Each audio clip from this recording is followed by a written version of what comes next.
the way the Supreme Court in the US has struck down Trump tariffs, the infamous Liberation Day tariffs, which Donald Trump brought last year after April. Now, this order of the US Supreme Court was not unexpected. If one had followed the arguments in the court, then the writing was clearly on the wall that President Trump's so-called reciprocal tariffs were likely to be struck down by the Supreme Court, and that's what has happened.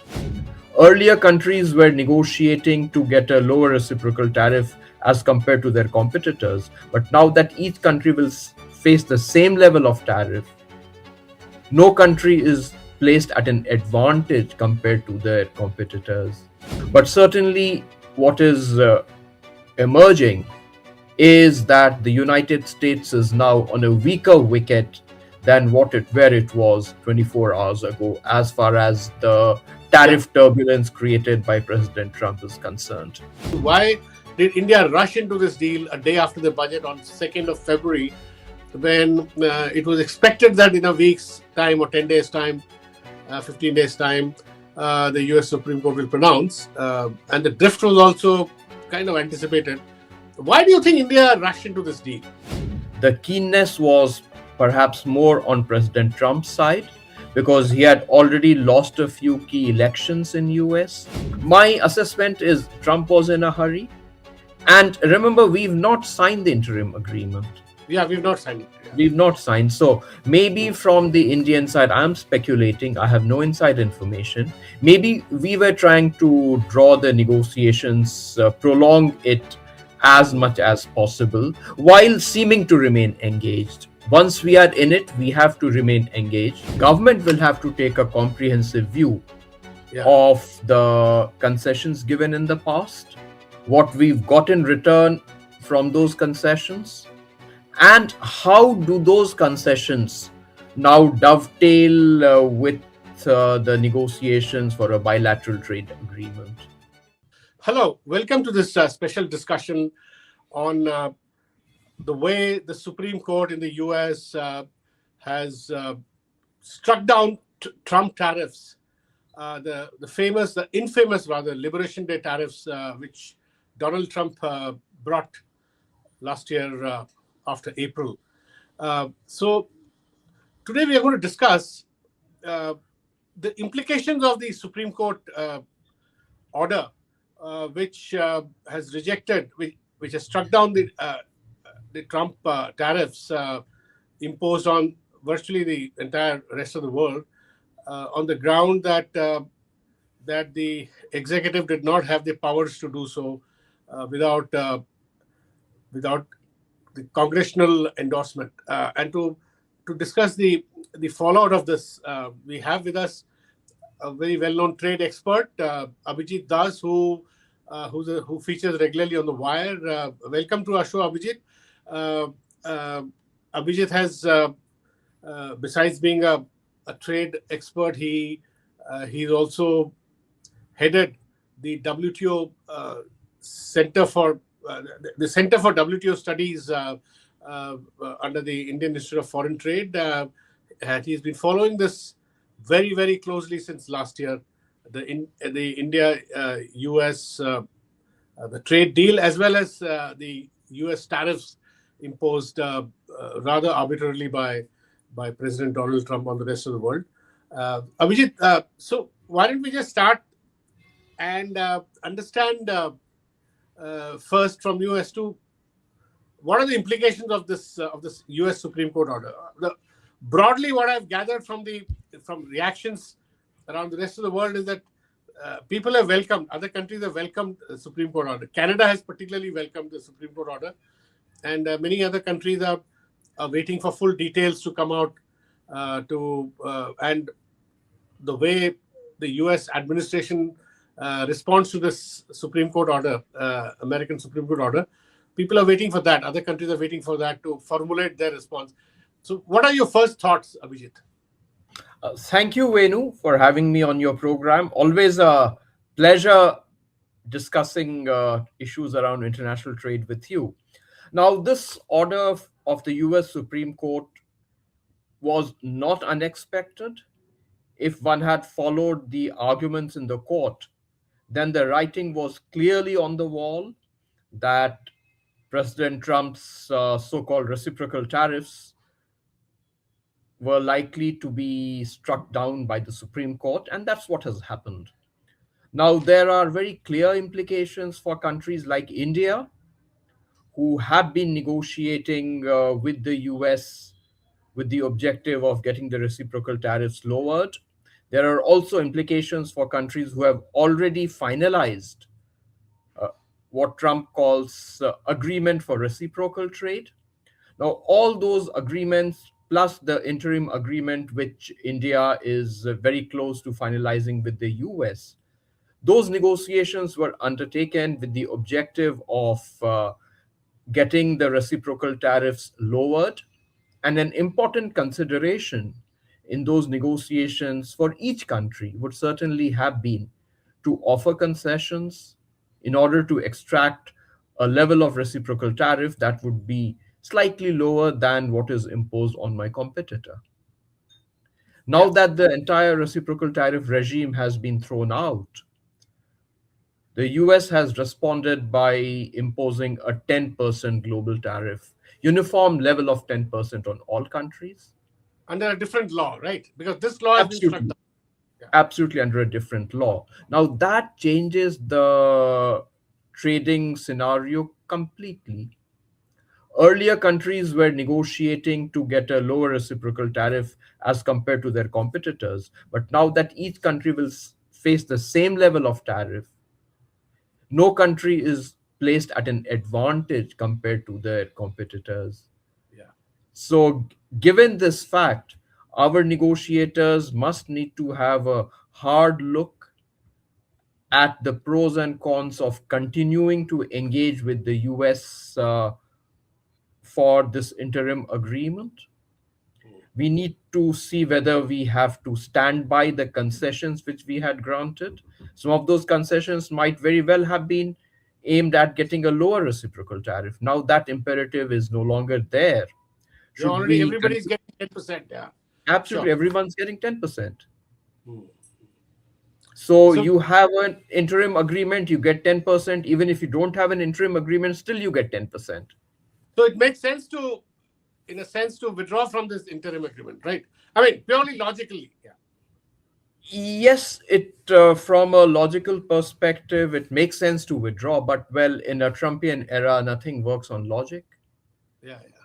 Sure. There could always be a direct, indirect threat extended by US that, well, if you don't comply with the terms and conditions of what we'd agreed to for the under the bilateral trade negotiations, then maybe you will face problems from other sources. For example, let's say Section 301 investigation or Yeah. Section 232 investigation. So those could be the levers which US might be using to get countries to uphold their side of the deal. So we will have to wait and see how countries respond. We will have to closely watch whether our negotiating team does go to Washington. What we had heard in the media was that the negotiations were slated to resume on 23rd February. Yeah. So let's see how things evolve. But certainly, what is emerging is that the United States is now on a weaker wicket than where it was 24 hours ago, as far as the Yeah. tariff turbulence created by President Trump is concerned. That's very clear, Abhijit. Even the discourse in the United States. I was watching CNN and some of the channels, US channels, and the broad consensus there is that it's a big setback for Trump. And Trump is, of course, having to bear it with a grin. And he and the best case that he's presenting is that now he has an opportunity to impose tariffs under other laws. But then under other laws, which which he's under other laws where he's trying to impose tariffs, they have guardrails. In fact, they this 10% that is imposed is valid only for 150 days, and it is subject to congressional approval. So the other laws are far more uh, have far the far more checks and balances, I would say. Now, coming from the Indian perspective, Abhijit, uh, the domestic political scenario uh, has been such that the government has been already been under tremendous pressure from the opposition and other civil society organizations, independent uh, academics, analysts, even independent journalists, for having struck on the face of it such a one-sided deal with the US, or having initiated such a one-sided deal, although the framework agreement is yet to be signed. Maybe by April end, we are given to understand that it might be finalized.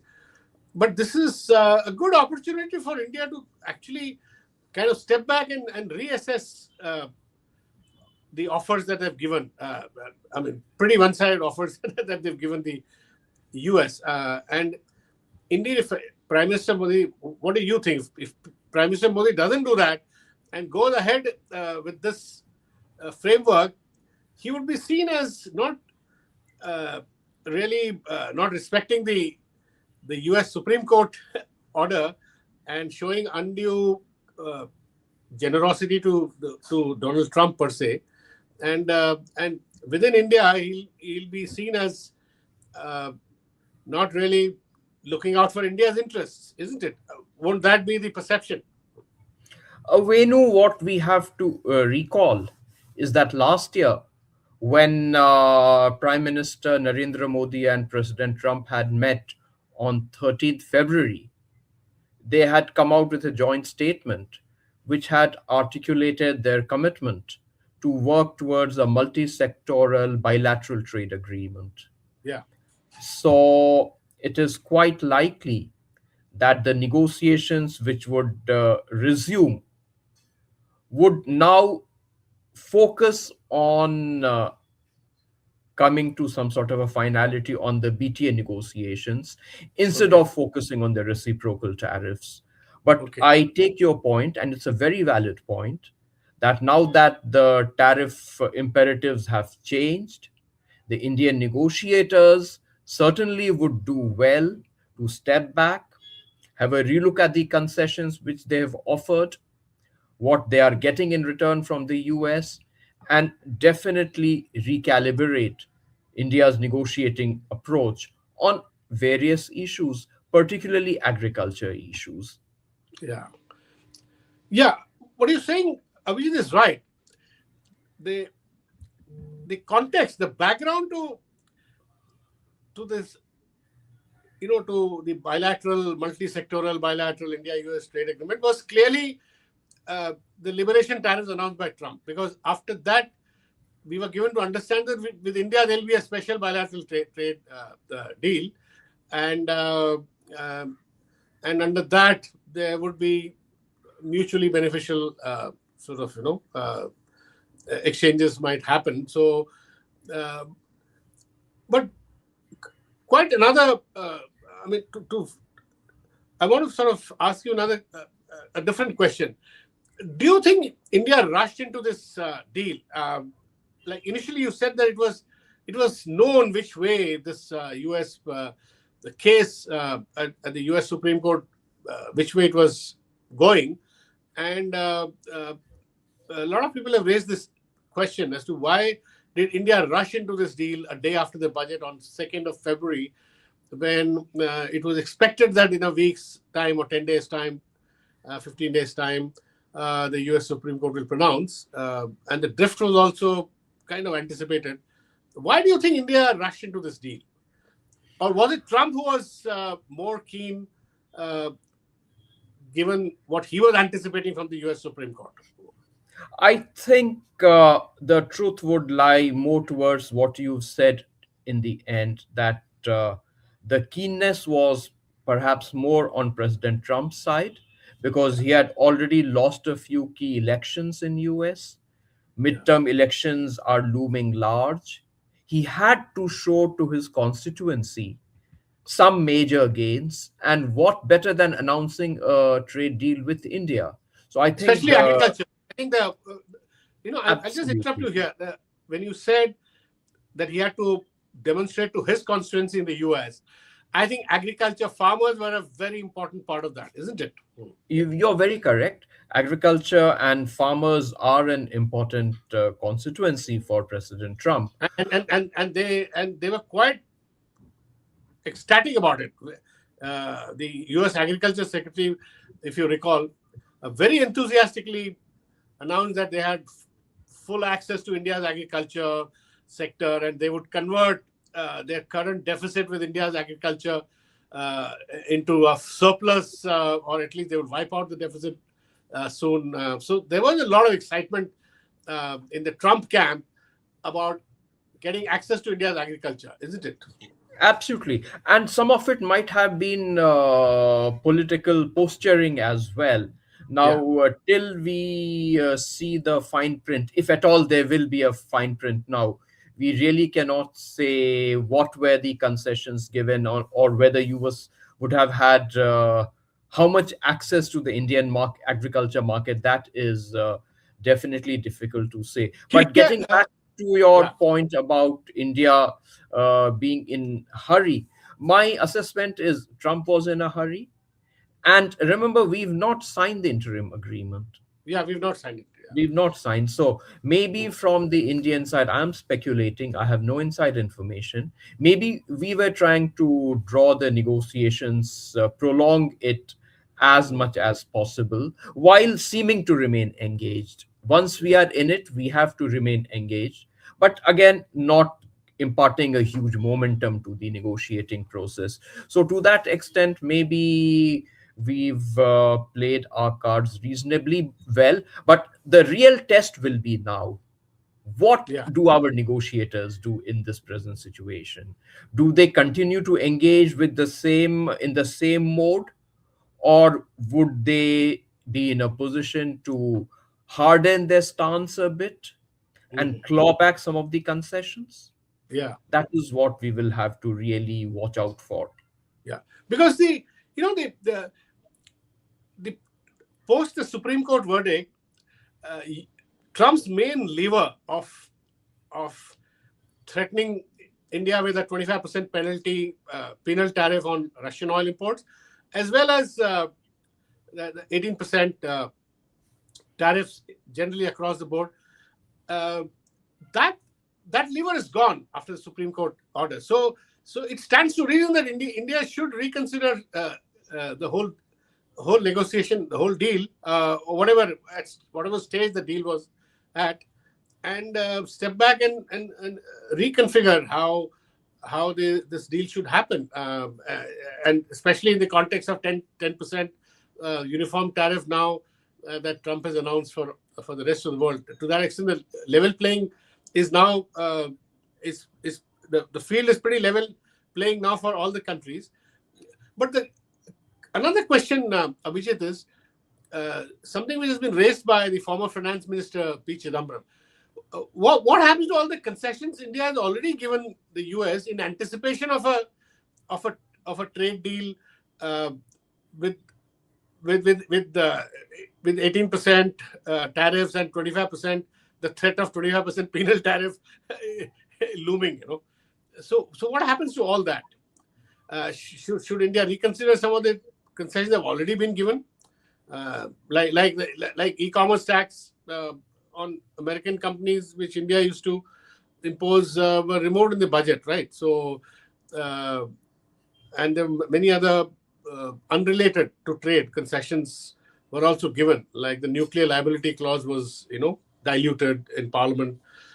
Again, for all that, the context was a trade deal, broadly a trade deal with the US. So how, how does that play out? All the concessions that we already kind of given.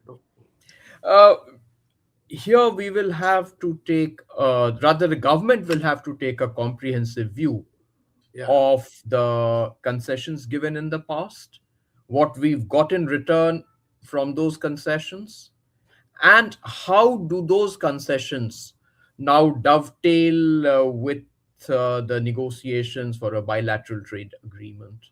Now, Okay. if those concessions are seen to be par for the course, then the question which needs to be asked is, well, what is the quid pro quo from the US side? Yeah. Yeah. And And then I'm yeah. sure the government would have uh, good responses to that question. So let's await how the government responds to that question. Otherwise, if we've given concessions, for example, removing the equalization levy, which you've mentioned on US digital players, and we've not got anything in return, then maybe there's a good ground for taking back those concessions. Also, one final question, Abhijit, quickly.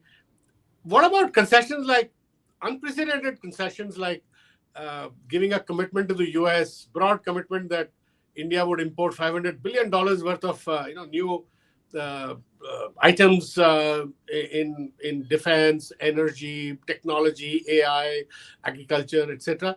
Now, given the new reality, given that fact that Supreme Court has struck down the entire Liberation Day tariff, uh, can India reconfigure that also? I mean, I personally feel India should. Why should we give a blanket kind of undertaking that we would buy a captive, give them a captive, purchase commitment, import commitment? When we have similar deals with the European Union and others, we don't give such commitments to other countries. So why to the US, right? So You're very correct. We need to look at the entire package of concessions, including the concessions which we gave through the budget, then the commitment to purchase $500 billion, and really have a hard look at those concessions, decide what are the concessions which we can claw back, and come up with a smaller package which is commensurate with the new realities. And let's also remember that there is one element which we've not touched in the negotiations. The WTO mandated most favored nation tariffs of US. Maybe now is the time for us to demand from US that you lower your MFN tariffs in products of our interest, or you lower your MFN tariffs on a broad range of products vis-a-vis us. So yeah, there are multiple ways of going ahead. The options, I'm sure, would be known to the government and they would be deliberating upon it. So yeah, let's just keep our uh, attention focused on the coming couple of weeks. Those will give us an indication of the direction in which the eventual bilateral trade agreement deal will happen. so so so in effect, what you're saying and what I also agree with is that it's a great opportunity. The Supreme Court verdict is a great opportunity for India to correct the mistakes that it was making. It has already made, or it was in the process of making in the broader Indo-US trade deal. Thank you very much, Abhijit Das, for talking to us. And we'll be in touch. This is an ongoing thing, and we'll talk to you again. Thank you. Thank you, Venu.